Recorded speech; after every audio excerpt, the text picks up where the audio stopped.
Hello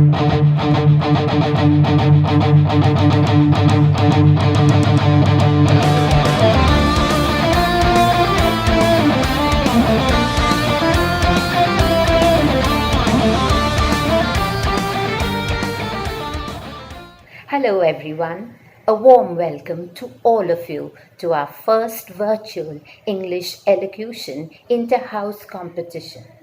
Our young enthusiastic cup captains are ready to compare this event. So without further ado, it's over to them. Thank you. Thank you, Ms. Tara Parwala, for your words of encouragement. Elocution not only helps children develop better communication skills, but it also helps them develop confidence and the ability to shred inhibitions and express themselves fearlessly. Hence, here we are back again despite the lockdown with the annual inter-house English Elocution competition, because we at Dhirubhai Ambani International School believe that the show must go online. The English Elocution competition is a popular inter-house competition, and many of our children have auditioned for it. The elimination was tough, and our teachers have finalized on 3 participants per house. These participants will recite their poems for us today. Today we have the participants of Standard 1 and 2 representing the 4 houses with 3 participants per house. The points scored by the finalists will be added to the house points. So good luck to all the finalists and may the best speaker win. Now for the rules of this competition. The children will be equally marked on choice of poem, expression, clarity, diction and voice projection. Before we begin, let me introduce you to our judges for today. They are familiar teachers you may have seen around school. They are Ms. Vasundhara Sanghi, who is the head of student care and a counselor. Hello children, I'm really looking forward to the primary elocution competition. All the best! Ms. Safia Jhalia, who teaches English and Geography to the middle school. Hi. And Ms. Nisha Manayar, who teaches English to the IGCSE and IB section. Hello, I'm going to judge your elocution competition. Good luck, participants! We now begin.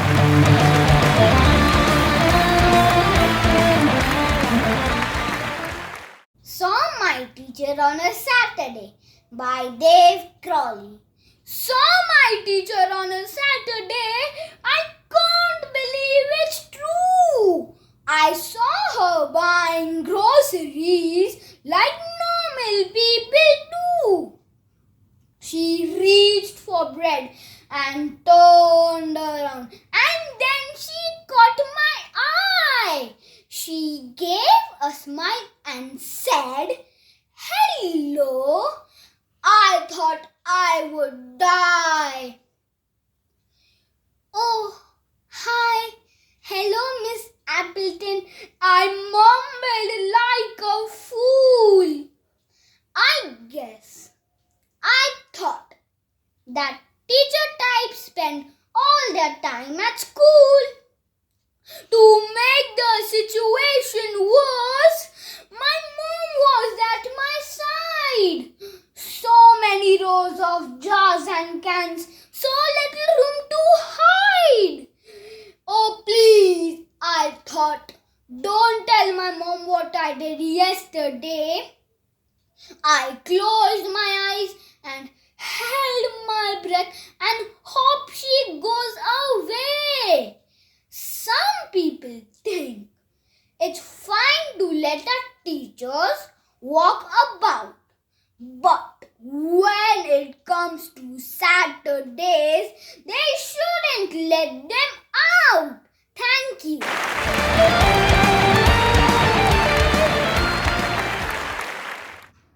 Good morning. I am Ankita Dike from class 2A. I am from Lighthouse. I am reciting I Had Trouble by Dr. Seuss. I had trouble by Dr. Seuss.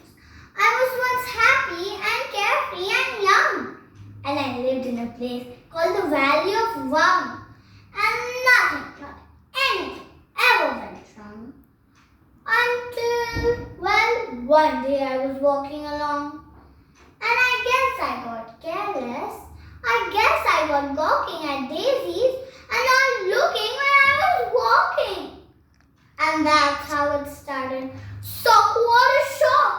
I stuck my big toe on a very hard rock, and I flew through the air, and I went for a sail, and I sprained the main bone in the tip of my tail. Now I ever had troubles before. So I said to myself, I don't want any more. If I watch out for rocks with my eyes straight ahead, I'll keep out of trouble forever. I said, thank you.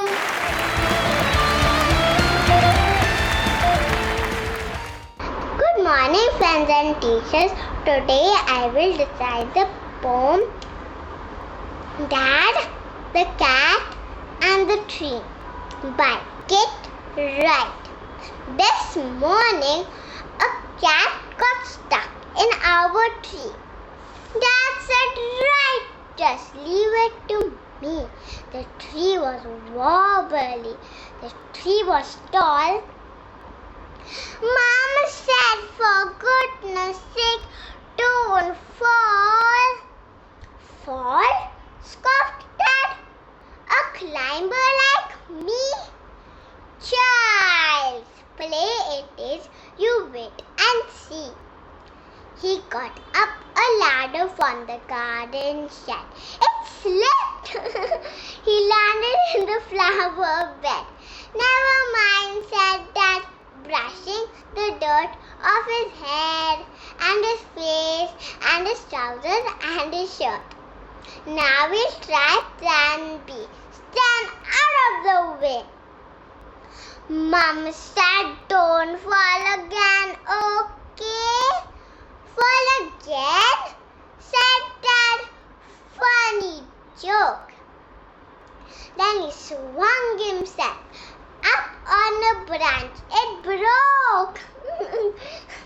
He landed wall back on the deck. Mom said, stop it. You will break your neck.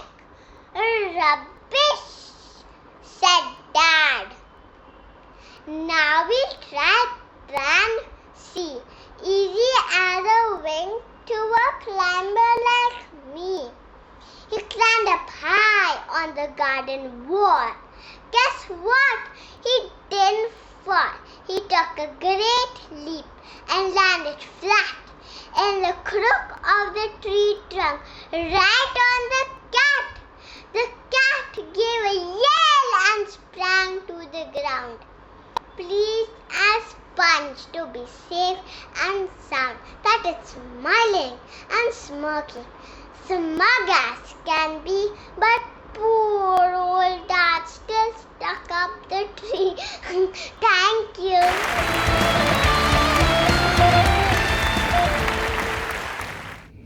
The Dentist and the Crocodile by Roald Dahl. The crocodile with a cunning smile sat in the dentist's chair. He said, right here and everywhere, my teeth require repair. The dentist's face was turning white. He quivered, quaked, and shook. He muttered, I suppose I'm going to have to take a look. I want you, Crocodile declared, to do the back ones first. The molars at the way back are easily the worst. He opened wide his massive jaws. It was a fearsome sight. At least 300 pointed teeth, all sharp and shining white. The dentist kept himself well clear. He stood 2 yards away. He chose the longest probe. He had to search out the decay. I said do the back ones fast, the crocodile called out. You're much too far away, dear sir, to see what you're about. To do the back ones properly, you've got to put your head deep down and send me a great big mouth, the grinning crocky said. The poor dentist wrung his hands and, weeping in despair, he cried, "No, no, I see them extremely well from here." Just then in burst the lady, in her hands a golden chain. She cried, "Oh, Croc, you naughty boy, you're playing tricks again." "Watch out," the dentist shrieked and started climbing up the wall. "He's after me. He's after you. He's going to eat us all." "Don't be a twit," the lady said, and flashed a gorgeous smile. "He's harmless. He's my little pet, my lovely crocodile. Thank you."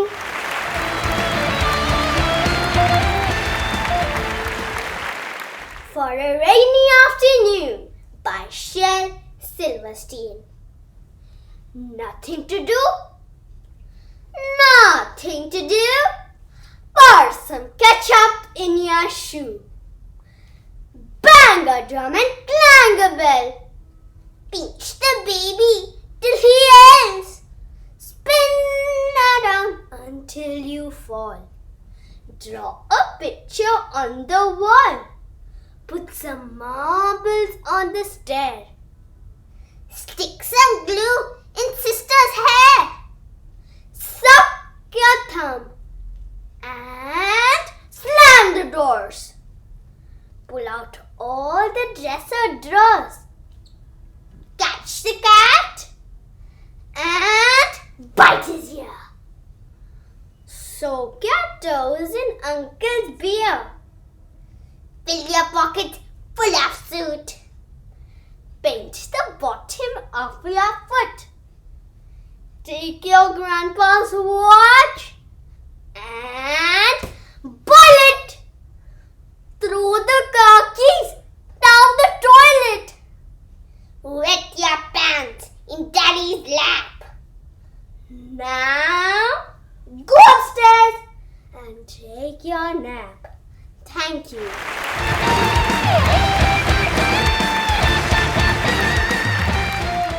Fairy Tales Indeed by Ira Kama.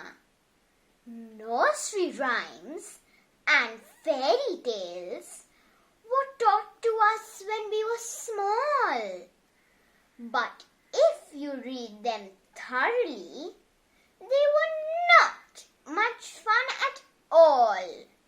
Some were positively scary, and some were cruel and mean, with stepmother's poison and witches. The worst things you could have ever seen. Now take poor Cinderella. What a rotten time she had, with two nasty, ugly stepsisters who made her life a misery. Little Hansel and Gretel were no better.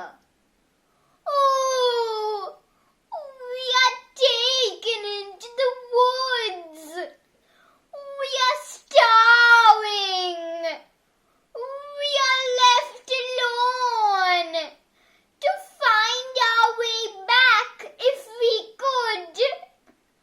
"Grandma, what great big teeth you have.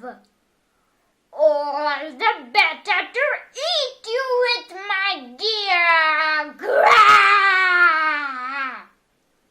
Pathetic little Red Riding Hood had neither sister nor a brother. Imagine the sheer tragedy of having a wolf as a grandmother. Oh, why were we brought up on stuff like this? Is this, I wonder, why we cried? We were raised upon these horrid stories, and our little generation petrified. So, with due respect to Brothers Grimm, and indeed to Enid Blyton, we pray, oh, we beg, we pray to write happier tales so that we children won't be petrified, shattered, or frightened. Thank you.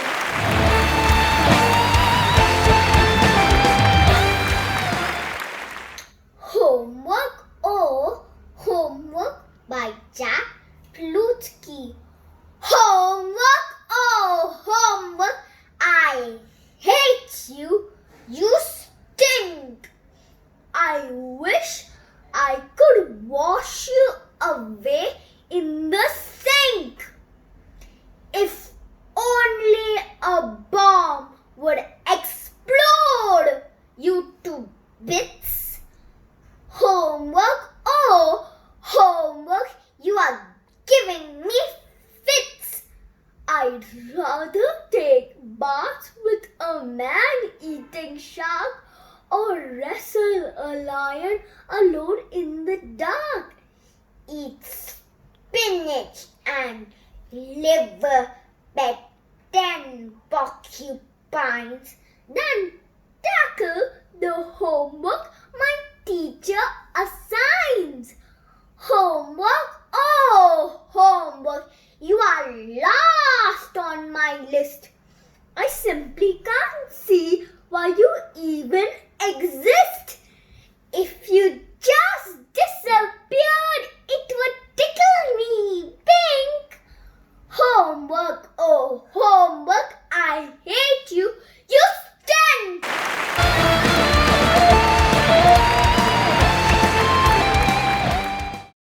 A Twist in a Tale by Anita Pinto.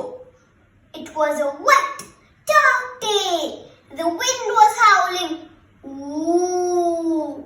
It went ooh all around me. I shivered. Someone tapped my shoulder. I screamed. I saw this old bent woman, black broken teeth.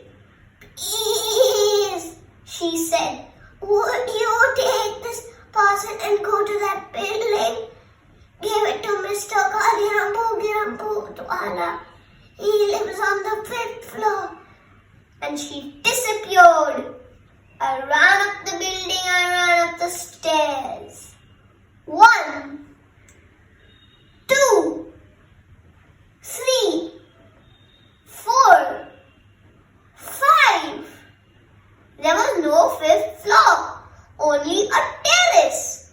There was no Kalirampu Twala anywhere. The wind was picking up now. I clutched the parcel and ran out. Crash, bang, splash! I fell into a muddy puddle. The parcel flew out of my hands. I crawled slowly to it, pulled away the string. And it is a big bundle of lies. Thank you.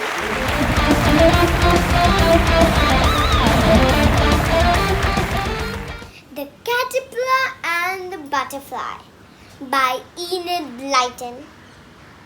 A caterpillar green and fat up on a juicy cabbage sat, eating all day through. And when a dazzling butterfly, creamy white, came sailing by, they both said, "How do you do? I hope you like my powdered wings. They're just the very latest things," said the butterfly in glee. "And see my tongue so long and curled, the finest one in all the world. A treat for you to see. Poor caterpillar, you can't sip the nectar from a flower's lip, nor fly the summer through. The caterpillar raised his head. "Don't pity me," he rudely said. "I am better off than you. I eat all day, I sit and stare. I once no fly through the air. I like to creep and crawl. A butterfly I'd hate to be. It's best to be a grub like me, a caterpillar small." And all the elves who listened near laughed like anything to hear the quarrel twixt the two. But neither the grub nor the butterfly could ever guess the reason why. I know it though. Do you? Thank you.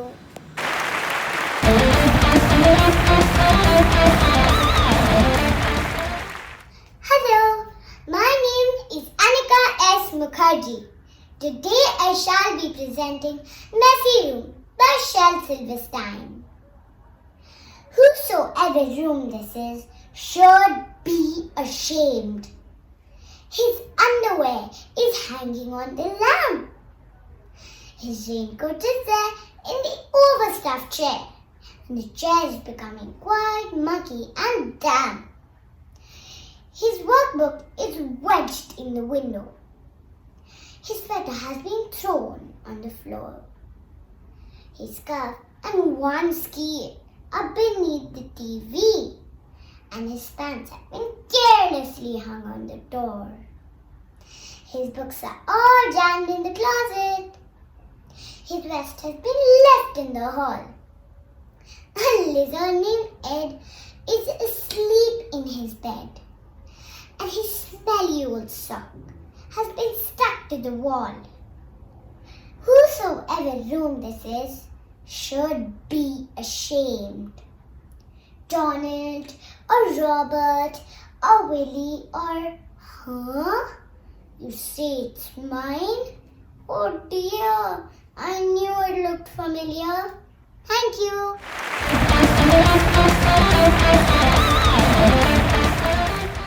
Hello everybody, my name is Ahan Deshmukh.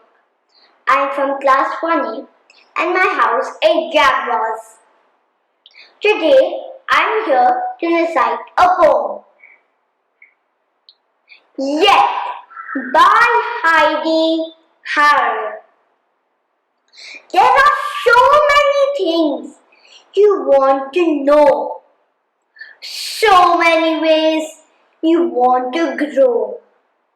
There are so many things you want to be, so many milestones you want to see. You will get there if you never forget the superpower of the word yet. When you first started to talk, you were hard to understand. When you first started to eat, you needed a hand. When you first started to walk, you fell and fell. When you first started to run, it didn't go well. But your baby self knew something we often forget. The superpower of the word yet. Somehow you knew that if you kept trying, your chances of success would keep multiplying. The same is true with every risk that you take. You just have to learn from every mistake. When you put in your effort, the goal will be met. As long as you remember the superpower of yet. Thank you.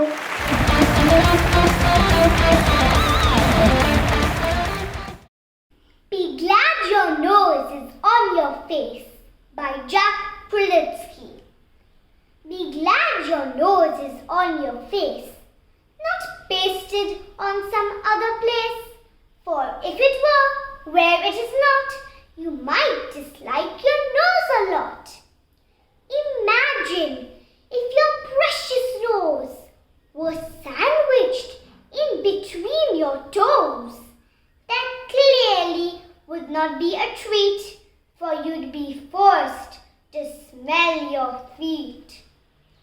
Your nose would be a source of dread. Were it attached atop your head, it soon would drive you to despair, forever tickled by your hair. Your nose, instead, through thick and thin, remains between your eyes and chin, not pasted on some other place. Be glad your nose is on your face. Thank you. That was wonderful. I am sure you will agree that we have a lot of talent in our primary children. With this, we come to the end of our primary English elocution competition for standards 1 and 2. I think that the judges are going to have a tough time deciding on the winners. We now request our judges to say a few words and give us their precious words of wisdom to better our performances the next time. Thereafter, the winners will be announced. What a refreshing and exhilarating show of talent. At first, I had to focus harder on what you were saying. That's because the level you were performing at. Really impressive public speaking skills, I must admit. You do know, through elocution and poetry, you can inspire an entire nation and be true leaders, right?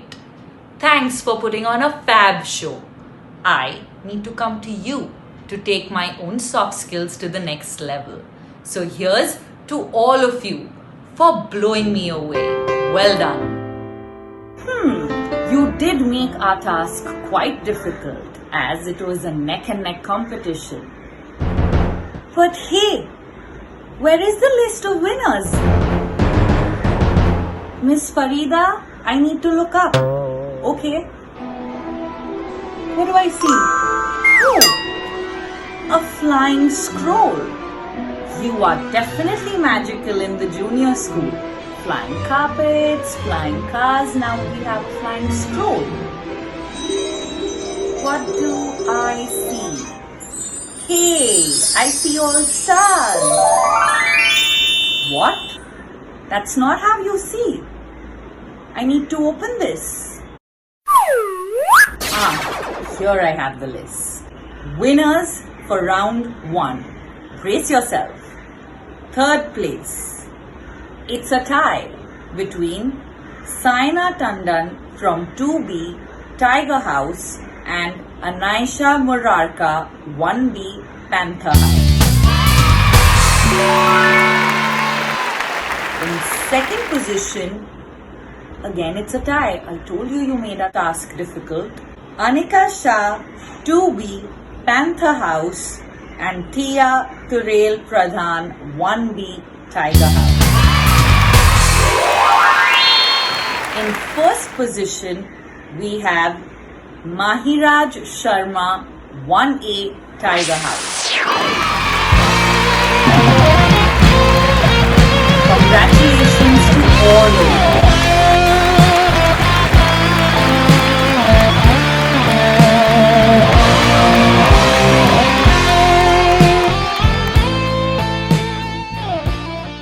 Thank you, dear judges, for your precious time and for doing this most difficult task of judging the competition.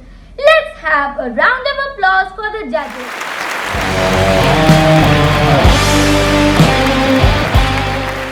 Friends, you will agree that all the performances today have been outstanding and our participants deserve a round of applause too. Thank you, my fellow students, teachers and parents for being such a supportive and receptive audience and for encouraging our participants virtually. Have a good day.